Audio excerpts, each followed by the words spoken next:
হওয়া the courier নামে এই মুভিটি থেকে দেখতে পাই। সেখানে একটা ট্রাকে একটি বিশাল বড় কন্টেইনার তোলা হচ্ছে। কন্টেইনারগুলো অনেক হার্ড সিকিউরিটির সাথে দেশের বিভিন্ন শহরে চলে যাচ্ছে। এমনই একটি কন্টেইনারের ভিতরে অসংখ্য ডলার ছিল। আর সেই কন্টেইনারের ভিতরে আমরা ইভান নামের একজন লোককে দেখতে পাই। আর ইভান হলো এই মুভির মূল চরিত্র। কন্টেইনার খুলে ইভানকে কড়া সিকিউরিটির সাথে চেক করে বাইরে আসতে দেওয়া হয়।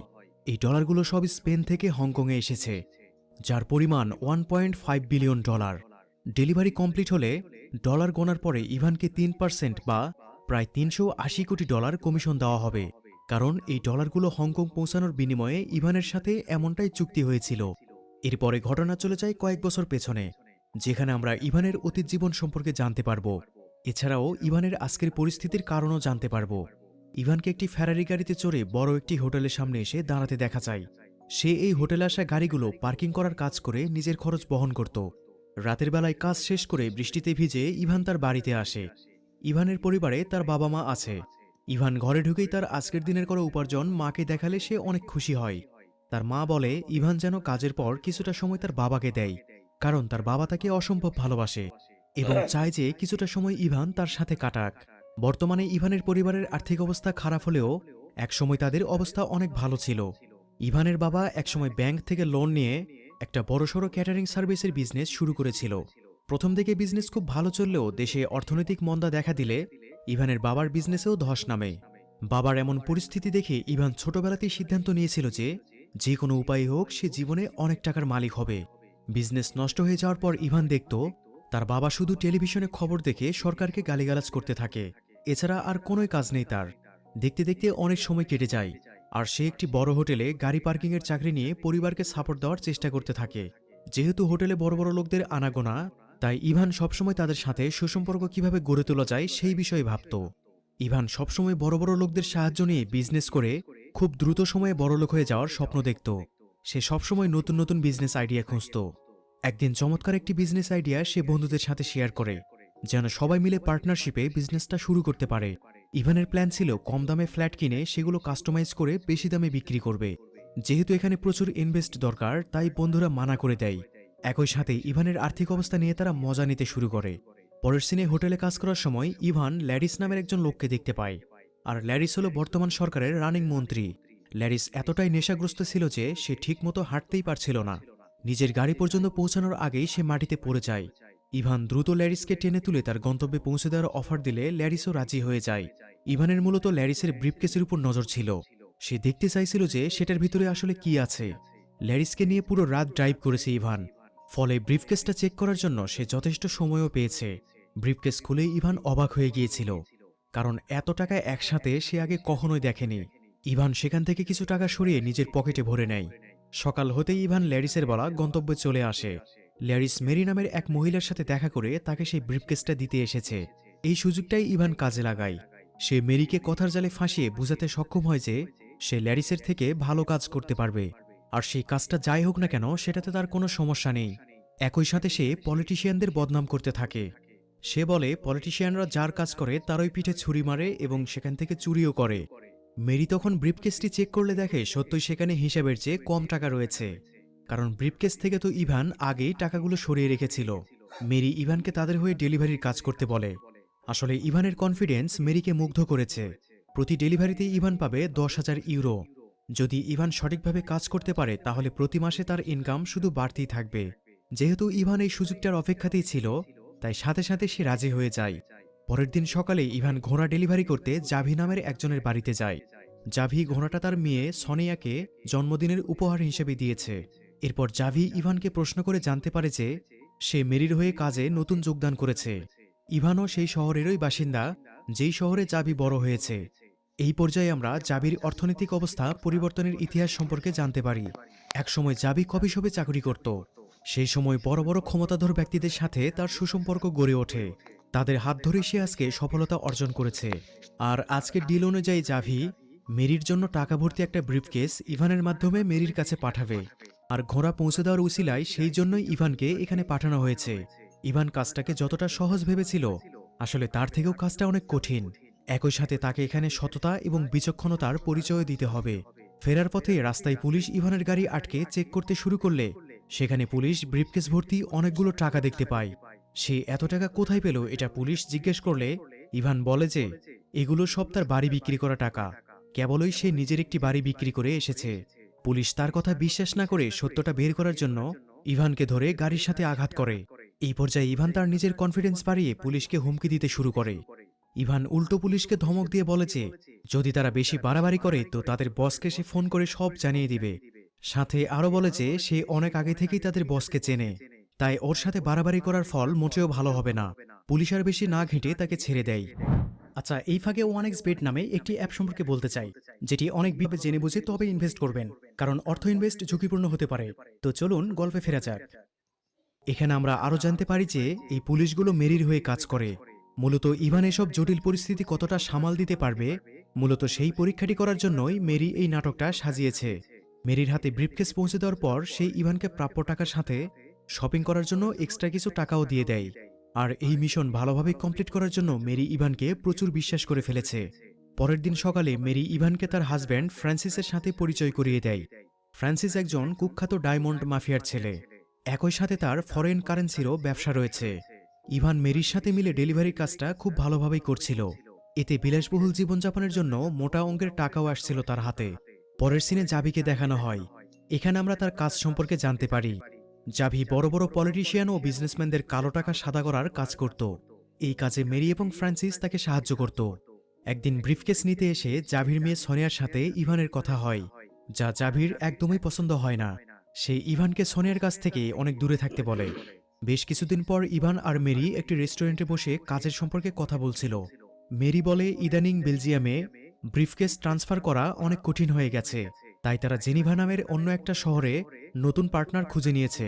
তখন ইভান পাশের টেবিলে একটি কাপল দেখতে পায়, যার মধ্যে পুরুষটি মধ্যবয়স্ক হলেও ওই মেয়েটি অল্প বয়সী ছিল। ইভান সেখানে বলে যে এত অল্প বয়সী মেয়েগুলো কেন বয়স্ক পুরুষকে পছন্দ করে। ইভানের এই প্রশ্নের উত্তরে মেরি বলে ওই লোকের ব্রিফকেসে যা আছে তা দিয়ে সে চাইলে অনেক কিছুই করতে পারে, যার কারণে তার পাশে এমন মেয়ে বসে আছে। যাই হোক, ইভান মেরির সাথে পার্টনারশিপে কাজ করার প্রস্তাব দিলে মেরি ও বিষয়টা মেনে নেয়। এরপর ওরা মিস্টার টুলস নামের একজনের সাথে দেখা করতে যায়। Mister টুলসও মেরির partner. সে কালো টাকা সাদা করার জন্য চমৎকার একটা সিস্টেম বানিয়েছে, আর বর্তমানে সেই সিস্টেমেই কাজ করে যাচ্ছে। এই কাজের বিনিময়ে মিস্টার টুলসও 3% কমিশন নেয়। পরবর্তী সিনে দেখা যায় ইভান ফোনে তার মায়ের সাথে কথা বলার সময় টেলিভিশনে সেই ব্যক্তিকে দেখতে পায়, যাকে সেই রেস্টুরেন্টে অল্প বয়সী একটা মেয়ের সাথে দেখেছিল। টেলিভিশনে লোকটির সাথে তার স্ত্রী ছিল। ইভান বুঝতে পারে এই লোকটা তার স্ত্রীকে ধোঁকা দিয়ে পরকীয়া সম্পর্ক চালিয়ে যাচ্ছে। ইভান এই লোকটাকে ফাঁসানোর জন্য একটি প্ল্যান বানিয়ে ফেলে। এরপর প্ল্যান অনুযায়ী ইভান ওই লোক আর তার গার্লফ্রেন্ডকে ফলো করে হোটেলের সামনে চলে আসে। এরপর সে অপেক্ষা করতে থাকে কখন এরা হোটেল থেকে বের হয়। এই লোকটার নাম লুইস। লুইস তার গার্লফ্রেন্ড নিয়ে হোটেল থেকে বের হলে এবার ইভান হোটেলে ঢুকে পড়ে। সেখানের একজন ক্লিনারকে টাকা দিয়ে ম্যানেজ করে, যাতে লুইস যেই রুমে ওঠে সেখানে ইভান যেন আগে একটা হিডেন ক্যামেরা লাগাতে পারে। কিন্তু দুর্ভাগ্যবশত ইভানের কার্যকলাপ ইয়ানিক নামের এক সিকিউরিটি গার্ড ফলো করছিল। ইয়ানিক ইভানকে হাতে নাতে ধরে ফেলে। প্রথম দিকে তাদের মধ্যে ধস্তাধস্তি হলেও পরবর্তীতে সে ইভানের সাথে একটা ডিল করে। ইভানকে সব ধরনের সাহায্য করার বিনিময়ে তার কাজের অর্ধেক পার্টনারশিপ চেয়ে বসে। উপায় না পেয়ে ইভান সেটাই মেনে নিতে বাধ্য হয়। এবার ইয়ানিক নিজ হাতে সেখানে ক্যামেরা সেট করে দেয়। এতে করে ওদের হাতে যেই ভিডিও আসবে তা লুইসকে ফাঁসানোর জন্য যথেষ্ট হবে। ইভান ততক্ষণে বুঝতে পেরেছিল ইয়ানিক তার জন্য উপযুক্ত একজন পার্টনার, কেননা ইয়ানিক একাধারে যেমনই স্মার্ট তেমনই বুদ্ধিমান। এরপর পুরো রাত তারা নাইট ক্লাবে পার্টি করে কাটিয়ে দেয়। যাই হোক, এরপর ইভান ইয়ানিককে নিয়ে লুইসের সাথে দেখা করতে যায়। লুইসকে ভিডিও ফুটেজ দেখিয়ে ওরা লুইসকে তাদের হয়ে কাজ করার জন্য বাধ্য করে ফেলে। লুইসের কাছে তার নিজের মানসম্মান বাঁচাতে আর কোনো অপশন ছিল না। ইভানের পরবর্তী পরিকল্পনা হলো স্পেন থেকে সুইজারল্যান্ড পর্যন্ত টাকা ট্রান্সফার করা এবং লুইসের শহরে তাদের একটি ব্রাঞ্চ খোলা। এই কাজগুলো করতে লুইসের সাহায্য সবথেকে বেশি প্রয়োজন। ইভান লুইসের কাছে আরও একটি ডিমান্ড করে যে শহরের বড় বড় লোকদের সাথে তাকে পরিচয় করিয়ে দিতে হবে। যেহেতু আর কোনো উপায় নেই, তাই ইভানকে লুইস কয়েকজনের সাথে পরিচয় করাতে নিয়ে যায়। ইভান তখনও জানত না যে আজকের পার্টিতে পুলিশের একটি স্পেশাল টিম নজরদারি করছিল, যাদের লিড করছে রয় নামের একজন সিনিয়র পুলিশ অফিসার। রয় প্রথমবারের মতো ইভানের নাম শুনেছে, যে মানি লন্ডারিংয়ের একজন নতুন সদস্য। ধীরে ধীরে লুইসের সাহায্য নিয়ে ইভান বড় বড় লোকদের সাথে পরিচিত হয়ে তার কাজের গতি বাড়াচ্ছিল। একই সাথে এই বিজনেসটা কিভাবে রানিং করতে হবে তার সবটাই শিখে নিচ্ছিল। লুইস ইভানকে সকলের সামনে বিশ্বস্ত এবং স্পেশাল হিসেবে প্রাধান্য দেয়। এতে বাকিরাও ইভানকে বিশ্বাস করে ফেলে। সেখানকার কাজ মিটিয়ে ইভান মেরির সাথে দেখা করতে আসে। এরপর সে তার বিজনেস প্ল্যান মেরির সাথে শেয়ার করে। এতে মেরি খুশি হলেও তার চিন্তার কারণ ছিল জাভি। কারণ ইভানের একই সাথে দুই জায়গাতে এভাবে সময় দেওয়াটা জাভি কখনোই মেনে নেবে না, বরং ইভানকে বিপদে ফেলার চেষ্টা করবে। ইভান কথা দেয় যে সে জাভির ক্লায়েন্টগুলোকে ছিনিয়ে নেবে না, সে নিজের মতো করে এগিয়ে যাবে। পরের সিনে দেখা যায় ইভান পরিবারের সাথে দেখা করতে মাদ্রিদ শহরে এসেছে, আর সাথে অনেকগুলো গিফট নিয়ে এসেছে। ইভানের বাবা যেহেতু ইভানের কাজের সম্পর্কে কিছুই জানে না, তাই এই বিষয়ে প্রশ্ন করতে শুরু করে। ইভান বলে যে সে বড় বড় লোকদের সাথে ইম্পোর্ট এক্সপোর্টের বিজনেস করে। কথায় কথায় বাবা ছেলের মধ্যে ঝগড়া বেঁধে যায়। ইভান রাগ করে বাড়ি থেকে বের হয়ে পুরনো বন্ধুদের সাথে দেখা করতে চলে যায়। এখানে এসে ইভান জানতে পারে যে তার বন্ধুরা ইভানের দেওয়া সেই বিজনেস প্ল্যান নিয়ে ইনকাম করছে। মানে ইভান এর আগে কম দামে ফ্ল্যাট কিনে সেগুলো ডেভেলপ করে বেশি দামে সেল দেওয়ার যে আইডিয়াটা দিয়েছিল, যা সে 1 বছর আগে সবার সাথে শেয়ার করেছিল। ইভান মনে মনে কষ্ট পেলেও সেখানে কিছু বলে না। এরপর সিন শিফট হলে দেখা যায় ইভান পুরোদমে তার বিজনেস ফুটিয়ে তুলেছে। সময়ের সাথে সাথে ফুলে ফেপে উঠেছে তার বিজনেস। হাতে আসা শুরু করেছে শুধু নগদ টাকা। একদিন এক মিটিংয়ে ইভানের সাথে দেখা হয় জাভি আর সোনিয়ার সাথে। জাভি আগে থেকে ইভানের উপর রেগে আছে, কারণ সে জাভির ক্লায়েন্টদের নিজের দিকে টেনে নিয়েছে। জাভি অনেক কড়া ভাষায় ইভানকে এসব বন্ধ করতে বলে, কিন্তু ইভান এসব শোনার লোক নয়। সে নিজের কাজ নিজের মতো করেই চালিয়ে যেতে থাকে। এরপর হঠাৎ একদিন রাস্তায় জাভির লোকেরা ইভানের উপর অ্যাটাক করে। তারা ইভান আর ইয়ানিককে ভালোই মারধর করে। এই ঘটনার পর ইভান সরাসরি জাভির মুখোমুখি হয়। যেহেতু ইভান জাভির এরিয়ায় কাজ করছে, তাই সে জাভিকে প্রফিটের 30% শেয়ার দিতে চায়, তাতে যেন দুজনের মধ্যে কোনো ঝামেলা না থাকে। জাভি খুশি হয়ে ইভানের প্রস্তাব অ্যাকসেপ্ট করে। ইভান এখন অনেক বেশি টাকা ইনকাম করছিল, ফলে তার মধ্যে নিজেকে নিয়ে ভীষণ অহংকার তৈরি হয়। তার এই অহংকারের বিষয়টি জানালে এটা শুনেই সে প্রচণ্ড রেগে যায়। ইভানের কথা হলো তাদের কমিউনিটিতে যে সবচেয়ে বেশি ইনকাম করছে তাকেই সবচেয়ে বেশি সম্মান করা উচিত, যা ইভান নিজেই প্রাপ্য। অতএব এখন থেকে ইভানকে সম্মান দিয়ে কথা বলতে হবে সবার। মেরি তখন ইভানকে বলে যে তার স্বামী ফ্রান্সিসের কাছে খবর এসেছে যে পুলিশ জাভির উপর ইনভেস্টিগেশন করছে। ইনভেস্টিগেশনে যদি ইভানের নাম উঠে আসে তাহলে ইভানও বিপদে পড়বে। যার কারণে কিছুদিনের জন্য মেরি ইভানকে কাজকর্ম বন্ধ রাখতে বলে। কিন্তু ইভান তার কোনো কথা তো শোনে না, উল্টো বিজনেস কিভাবে আরো বাড়ানো যায় সেই পরিকল্পনা করতে শুরু করে। একদিন এক পার্টি থেকে বের হওয়ার পর ইভানের নজর পড়ে সেখানে পার্কিংয়ে থাকা পুলিশ অফিসারদের উপর। ইভান তাদের সামনে গিয়ে বলে যে সে তাদের বসের সাথে দেখা করতে চায়। তারা ইভান আর ইয়ানিককে নিয়ে সিনিয়র অফিসার রয়ের কাছে আসে। এই পুলিশ অফিসার রয় কয়েক বছর আগে লুইসের উপর চলা ইনভেস্টিগেশনের ইনচার্জ ছিল। ইভান বলে যে সে পুলিশকে সব ধরনের সাহায্য করতে রাজি। সে আজ পর্যন্ত যত কাজ করেছে সব টাকা তার বস জাভিকে দিয়েছে। জাভির ব্যাপারে সে সব প্রমাণ পুলিশকে দিবে, কিন্তু বিনিময়ে পুলিশের তাকে প্রোটেকশন দিতে হবে। তবুও ইভান নিজেকে আরও সেভ রাখার জন্য একটি পরিকল্পনা করে। সে সোনিয়ার সাথে দেখা করে তাকে প্রপোজ করে। তাকে নিয়ে প্যারিসে 1 সপ্তাহের জন্য বেড়াতে যায়। প্যারিসে যাওয়ার পর সোনিয়াকে ব্যস্ত রাখার জন্য তার প্রতিটা ডিমান্ড সে পূরণ করে। মানে ইতিমধ্যে সে সোনিয়াকে পুরোপুরি পটিয়ে ফেলেছে। এরপর হঠাৎ একদিন সোনিয়া টেলিভিশনে তার বাবার গ্রেপ্তার হওয়ার নিউজ দেখতে পায়, যার কারণে সে মাদ্রিদ শহরে ফিরে যাওয়ার জন্য তড়িঘড়ি করতে থাকে। সে তো আর জানত না যে তার বাবার গ্রেফতার হওয়ার পেছনে ইভান পুরোপুরি জড়িত। ইভান যখন আবার শহরে ফিরে আসে তখন একদিন সোনিয়া ইভানকে অন্য মেয়েদের সাথে ঘনিষ্ঠ অবস্থায় দেখে ফেলে। সোনিয়া বুঝতে পারে ইভান তার সাথে মিথ্যা প্রেমের নাটক করেছে। তো জাভি যতদিন জেলে আছে তার ক্লায়েন্টগুলো ইভান ডিল করতে চাইলে মেরি সরাসরি তা মানা করে দেয়। কারণ যেহেতু জাভি জেলে আছে সেহেতু তার ক্লায়েন্ট লিস্টও পুলিশের কাছে থাকতে পারে। এখন যদি ইভান ওই ক্লায়েন্টগুলো সামলাতে যায় তাহলে সেই বিপদে পড়তে পারে। ইভান এবার মেরির কথা মেনে নিয়ে কিছুদিনের জন্য তার বিজনেস বন্ধ করে দেয়। আর এতদিন ইভান যেই টাকাগুলো জমিয়েছিল তার সব পার্টি করে ঘুরে ফিরে নষ্ট করে ফেলে। আর কিছুদিনের মধ্যেই ইভান সব হারিয়ে তার মায়ের কাছে ফিরে আসে। এখানে এসে সে জানতে পারে যে তার বাবা আরও আগেই মারা গেছে। এখন ইভানই তার মায়ের একমাত্র ভরসা। তো এরপর নতুন কি ধরনের বিজনেস শুরু করা যায় সেটা নিয়ে ইভান ভাবতে থাকে। এমন সময় সে চাইনিজ মাফিয়াদের সম্পর্কে জানতে পারে। ইভান লুইসের সাথে দেখা করে টনি নামের এক লোকের সম্পর্কে তথ্য জোগাড় করে। টনি মূলত এই দেশে থেকে মানুষের কালো টাকা সাদা করতে চায়নাতে পাঠায়। তবে সে যে পদ্ধতি ব্যবহার করে তা অনেক পুরনো, যার কারণে মাঝে মাঝেই টনির লোকেরা পুলিশের কাছে ধরা পড়ে যেত। পরের দিন ইভান মেরির সাথে দেখা করতে চলে আসে। সে মেরিকে টনির সাথে ডিল করার বিষয়টি জানায়, কিন্তু ঝামেলা হয়ে গেছে অন্য জায়গায়। এখন সুইজারল্যান্ডের সিকিউরিটি সিস্টেম এতটাই শক্তিশালী যে সুইজারল্যান্ড থেকে ডলার আনা বা নেওয়া প্রায় অসম্ভব। তাছাড়া ক্লায়েন্টরা এখন ক্যাশ টাকা চাচ্ছে, যার কারণে আরও বেশি সমস্যা তৈরি হচ্ছে। তবে ইভানের কাছে এই সমস্যার একটা সমাধান আছে। সে মেরিকে সাথে নিয়ে টনির সাথে দেখা করতে চলে যায়। সেখানে সে টনিকে বলে যে সুইজারল্যান্ডে যে টাকা আটকে আছে তা টনির চাইনিজ অ্যাকাউন্টে ট্রান্সফার করে দেবে। এর পরিবর্তে টনি ওদেরকে ক্যাশ দিয়ে দেবে। ইভানের এই পরিকল্পনা সবারই পছন্দ হয়, আর সেভাবেই কার্যক্রম শুরু হয়। এই খুশি উদযাপন করতে মেরি আর ইভান একটি রেস্টুরেন্টে আসে। একটু পরে সেখানে জাবি আর সোনিয়া উপস্থিত হয়। জাবি এতক্ষণে জেনে গেছে যে ইভানই তার বিরুদ্ধে পুলিশকে সব জানিয়েছে। একইভাবে সে সোনিয়ার সাথেও ধোঁকাবাজি করেছে। আর জাভি এতদিনে পুলিশকে টাকা খাইয়ে মামলা পুরোপুরি বন্ধ করে দিয়েছে। জাভি ইভানকে থ্রেট করে যে সে সবকিছুর প্রতিশোধ নিয়ে তবেই ছাড়বে।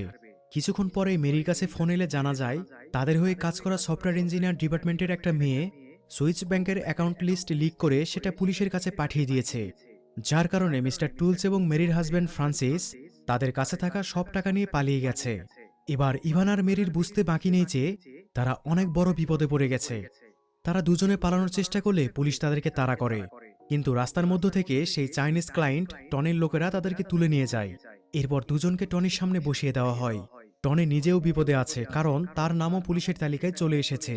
টনি মনে করেছিল ইভান তার বিষয়ে পুলিশকে জানিয়ে দিয়েছে, তাই সে ইভান এবং মেরি দুজনকেই মেরে ফেলতে চাইছিল। টনির লোকেরা যখন ইভানকে গুলি করবে তখন সে বলে ওঠে তাকে লাস্ট একটা সুযোগ যেন দেওয়া হয়, কারণ তার কাছে অনেক গুরুত্বপূর্ণ একটি প্ল্যান আছে। এরপর ইভান নিজ দায়িত্বে টনির টাকাগুলো যথাস্থানে পৌঁছে দেওয়ার প্রতিশ্রুতি দেয়। আর স্পেন থেকে হংকংয়ে সব টাকা পৌঁছে দেওয়ার জন্য সে নিজেই কন্টেইনারের ভিতরে লুকিয়ে থাকবে। এই প্ল্যানে প্রচুর রিস্ক আছে, এমনকি ইভানের মৃত্যুও হতে পারে। তবুও টনির হাত থেকে বাঁচার জন্য এটাই তার একমাত্র উপায় ছিল। একই সাথে ইভান যদি হংকং পৌঁছে যায় তাহলে সে পুলিশের নজর থেকেও মুক্তি পাবে। এরপর এই প্ল্যান অনুযায়ী ইভান কন্টেইনারে করে টাকা নিয়ে হংকংয়ে পৌঁছে যায়। আর এই সিনটাই আমরা মুভির একদম শুরুতে দেখেছিলাম। ইভান তো এটা ভেবেই খুশি ছিল যে এই ডেলিভারি করে সে ৩৮০ কোটি টাকা পাবে, কিন্তু হঠাৎ করেই হংকংয়ের পুলিশ এসে তাকে গ্রেপ্তার করে নিয়ে যায়। এরপর হংকং থেকে ইভানকে স্পেনে পাঠিয়ে দেওয়া হয়। সে শুধু মনে মনে এটাই প্রার্থনা করেছে যে এখন ভালো কোনো উকিল তার মামলাটা লড়ে সাজা কিছুটা কমিয়ে দিক। কিন্তু উকিল তাকে জানিয়ে দেয় যে মিনিমাম ১৫ বছরের জন্য ইভানের জেল নিশ্চিত। উপায় না পেয়ে ইভান এবার সিনিয়র পুলিশ অফিসার রয়কে ঘুষ দিয়ে মামলা ফিনিশ করার কথা ভাবতে থাকে, কিন্তু তাতেও কাজ হয় না, কারণ রয় খুবই সৎ এবং নিষ্ঠাবান একজন পুলিশ অফিসার। এরপর ইভান জানতে পারে যে মূলত মেরি নিজেকে বাঁচানোর জন্য সে ইভানকে পুলিশের কাছে ফাঁসিয়ে দিয়েছে। পরবর্তীতে ইভান নিউজে দেখতে পায় টনিও পুলিশের হাতে ধরা পড়েছে। সবশেষে ইভানের মনে হয় যে তার বাবা মাই সঠিক ছিল, তারা ইভানকে সবসময় সৎপথে চলতে বলতো। তার আরও মনে হতে থাকে যে যে কোনো বিষয়ে অতিরিক্ত চাহিদা মানুষকে তিলে তিলে শেষ করে দেয়, যেমনটা আজ নিজেই সে এই জালে ফেঁসে